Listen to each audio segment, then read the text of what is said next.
So class in session. Hey guys, it's Hink here. Today, I actually got a pretty serious one. Now, you know me, you know I like to have fun, but like this paper we're gonna go through today, or these papers, is really like my origin story. Oh, now come back! I love you! Liar! No! You're with him! Today we're gonna be talking about penile dysmorphia disorder, or PDD. It's kind of a form of body dysmorphia disorder. We're going to be talking about basically what it is, how do we diagnose this, how do you know if you have it, and how to treat it. So stick around, guys. You're not going to miss this one. So penile dysmorphia disease, it's also known as like small penis syndrome. It's basically a form of body dysmorphia in the sense that you actually have a normal sized penis. So that's a key component to this, guys. If you have a micro penis, which is essentially a penis around 3 inches or less from literally like a failure of exposure to things like androgens or testosterone when you are actually developing, like you're automatically excluded. So this is only for guys with essentially a normal penis size. And this is, in particular, it is like an obsession, a constant worry that causes people significant distress and psychosocial disorders. So guys that are suffering from this often have symptoms of low self-esteem, severe anxiety, social isolation, and it even often impacts their actual sexual performance. There's higher rates of things like erectile dysfunction. And it's becoming such a problem that they actually wanted to develop something that's called like a screening study. So basically a study that they can perform in a doctor's office, or you can have access to online, that will actually be able to tell you whether or not you have actual penile dysmorphia disorder. And that's what they tried to do in this study right here. So how common is it? Well, guys, it's hard to put an exact number on it. I actually did a lot of research hoping I could say this is how often it is, but it's hard to say because this often goes undiagnosed because men are so embarrassed that they don't want to talk about it, they don't seek medical attention. But here's a pretty interesting study here. Now this is like shouts out to my gay bros. This unfortunately showed that the rates of like penile dysmorphia disorder are about 4.2%, but it was significantly higher in this like cohort of patients that they studied compared to the heterosexual colleagues. If men diagnosed with this are at 4.2%, and that's higher than average, you know, I couldn't find the exact number in the study, but I'm guessing it's somewhere around basically 3 to 4% for the average population. So a very key thing, guys, is there's something that's called small penis anxiety, okay? This is very different than true like penile dysmorphia disorder.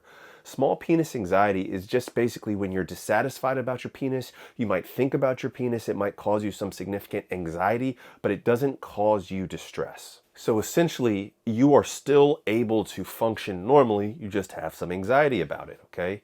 Like penile dysmorphia disorder, once again, it's a true obsession, and it absolutely interferes with your daily life, your daily activities. So here are like a couple examples, okay? Let's say that like if you have small penis anxiety, you would go to a urinal and you might have some anxiety about like going to a urinal and somebody being able to see your penis, but you would still be able to urinate, okay? You'd still just go like normal. However, if you had true like penile dysmorphia disorder, you would either number 1, wait until the bathroom was completely empty, or 2, go to a stall, or 3, go to one of those like family rooms that you can actually lock so nobody could possibly see your penis. Or number 3, just hold it until you got home and you could go in private, or maybe that's 4, but you get the idea. Like here's an extreme example that I found here. So this guy, you know, it actually unfortunately happened to be like a black man that was so concerned about his size and not having a BBC that he actually decided to remain a virgin instead of putting himself out there and actually possibly interacting with the female in a sexual manner. And they've actually done a couple studies on this, guys. So here's the study right here where they looked at basically trying to determine the difference. Bottom line is there's more psychopathology, so more like actual problems that occur from having penile dysmorphia disorder.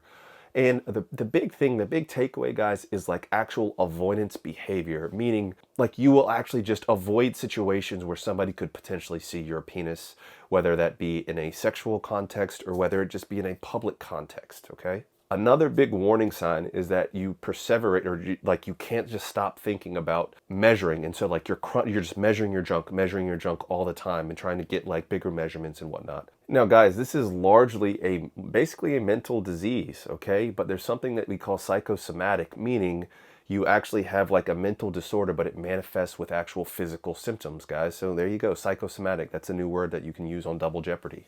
But there's actually clinical symptomology with this, okay? So you can actually have things like higher rates of erectile dysfunction, decreased rates of sexual satisfaction, severe anxiety, depression. There's also things like you have higher rates of hospitalizations, higher rates of trying to off yourself, and even higher rates of completed instances of offing yourself. And that's in addition to those psychological feelings of crippling anxiety and depression and just feeling like you're not worthy and inadequate that are all just related to the size of your normal, otherwise normal penis. And in some guys' cases, even bigger than average penis. So a big reason is like, why is there this influx of these cases? Well, guys, like you already know, I'm going to pronounce it prawn, but it's spelled, you rearrange the letters, guys, P-R-O-N, and you know what I'm talking about. But you see these movies and you are exposed to these guys that are far above average. I mean, on the upper extreme, multiple standard deviations bigger than what the average actual penis size is. And that's all you're exposed to. That's what you assume is normal because you don't go around seeing other guys' junks like that. I use this metaphor, but guys, like imagine you were like raised at an NBA training camp. The only people you were ever exposed to were NBA players. You would think the average height of somebody is 6'5". If you were only 6 feet tall, you might feel short, even though that's taller than average. It's like the same thing when we're talking about prawn. You see these massive guys that are not representative, and on top of that, there's all these lighting and tricks and angle differences, and you think that is what's normal or what's average, and it's not. And that's what leads to this dysmorphia and gets things going. It's the same reason why like every guy has body dysmorphia now, because I'm not on social media. I guess you could call Reddit social media, but like I'm not on Instagram, for example. But these guys get like inundated with these like fake natties that are up there like posing and like doing all these looking way like bigger, leaner, faster, stronger than what is even possible. And they don't even look like that in real life because of things like tarnations. What is that newfangled thing? Photoshop, geez, because of things like Photoshop, where they can make their body look even better than it really does in real life. And guys think that that's normal and they're trying to compete with that. And that leads to this problem of like, your body's never good enough. Your body is never good enough. And I know this is my bias. I know I'm not the darkest dude on the planet, but like I've always identified as being black, whatever that, you know, means nowadays. Heading to the microphone now. Why don't we take a listen? Biggest black delegation. Doc Hink. No surprises there. The richest and most dominant athlete in the world. But like, I do think it's worse for black guys because they're, thanks to the British Broadcasting Corporation and other companies that make colors like the color black, a past tense verb, you know, it leads to this, if you're a black guy, you have to have a BBC, and anything less than that, you're small. Like, you know, I'm sorry guys, like that's, you know, there's an aspect of that for all people of all different races. You know, I'm sure everybody goes through that, but that is just a pressure that I know. And even that picture that I showed, or that screenshot I showed you before of the guy just remaining a virgin, that was actually a black guy because he was so worried about not having a BBC that he just didn't want to expose himself out there in the world. Guys, why do you need to be aware of this in the first place? Well, people with like penile dysmorphia disorder, they're at much higher rates of doing things like trying jelqing, vacuum pumps, stretching devices, to all in an attempt to actually like alter the shape or size of their penis. That's actually like a quote from this paper here, okay? There's a high risk of, number one, falling victim to like scams, and number two, engaging in risky behavior. Who do you think actually buys those like sketchy pills online that are like, take this pill and in 4 days you'll gain 4 inches? Like nobody literally in their right mind, and I'm not meaning to like a pejorative word against like crazy people, but nobody that's thinking clearly is going to be like, yes, that might work. But somebody who's desperate enough, who has penile dysmorphia disorder, guys, those are the guys that are buying products like that, okay? They're at risk of being taken advantage of. And guys, like, you know, as men, we live in this society where everything is phallocentric, meaning, so like phallus, guys, is, I believe the Greek word for basically penis, a penis-centric society that we live in. Everything as a man, it's like, is basically measured by the size of your penis. There's this paper that I love. It's called Penile Enlargement, an ethical procedure for patients with a normal-sized penis, okay? And, you know, I'll put a screenshot up here, but they very, very eloquently, you know, express this. They said, the size of the male genitalia has been a source of anxiety among men throughout history, affecting various social and psychological aspects. Men feel the need to enlarge their penis to improve their self-esteem or to satisfy and impress their partners, okay? They also talk about two very interesting theories. Basically a phallic identity, so a like penis identity, meaning the tendency of men to seek their identity in their penis with an emphasis on the belief that the bigger is better, of course, okay? Then the other thing is phallocentrism. And it's kind of a similar thing, but basically the idea that the penis is essential or central to your actual identity, okay? That's pervasive throughout our society, guys. We see it in like media, you know, the guys are glorified. God, I'll never forget, guys, like, hey, I watched Twilight. I'm man enough to tell you that I watched Twilight, okay? Man, quit playing with me, man. No, for real, don't play like that. Are you serious? I only saw like the first 3. I didn't complete the series. Anyways, I'll never forget the opening scene of Twilight. They're sitting at a cafeteria. It's one of those things that's etched in my brain. And I was like, it's a Twilight movie, okay? But like the very first thing is they talk about some guy that had an Olympic-sized member like on the swim team. And like the opening scene of Twilight. And I'm sitting there watching that with my girl and it's just like, dude, F me. Like, I can't escape this. Even watching in some stupid like romance like teen novel, the first, like the opening dialogue is about some guy with a large penis. And Rick and Morty has this quote, which is like the best quote ever. And it's so true. And, you know, I'll see my editor can play it real fast. I've dwelt among the humans. Their entire culture is built around their penises. It's funny to say they're small. It's funny to say they're big. I've been at parties where humans have held bottles, pencils, thermoses in front of themselves and called out, "Hey, look at me, I'm Mr. So-and-so Dick. I've got such and such for a penis." I never saw it fail to get a laugh. All right, that's enough. You guys are talking about my species. But that's the truth, guys. Like, especially as men in America, I mean, honestly, women too, for that matter, everything is measured by your penis. The first insult for some women is to make like a small dick joke, okay? It's just like the lowest hanging fruit. It always comes up. So to me, it's like it's something that's always going to be there and that we're going to have to learn to adjust to. And guys, this phallocentric idea is so like integral as our identity as a man that there's literally like penis cancer, guys, penile cancer, okay? There was actually a paper that looked at doing essentially like a penectomy, okay? Literally removal of the penis for penile cancer. Do you know what one of the major complications from that was? Guys offing themselves. They would rather not be here anymore than to not have a penis as a man. Like, that's how engraved that is. Look up the data for that. It's shocking. Like, I mean, maybe it doesn't shock many of you because you're willing to engage in like risky things rather than like keep the size you have. But it's just unbelievable. And many of you guys already know my experience. Like, yes, you know, oh my, I'm so great. Like, I'm a doctor and I'm tall and I have a successful career, blah, blah, blah. Why can't you be happy? You have it all. You know, maybe some of you would say, but guys, I was so in my head about my penis. I can't even explain to you. Like, obviously, I still have that memory of watching Twilight, like, ingrained in my head. I'll never forget watching the movie Gone Girl with my girl beside me, and at the tail end, of course, it's Ben Affleck's or whoever the stunt doubles one, big old flaccid ding-dong right there. I'm just like, oh, like, why?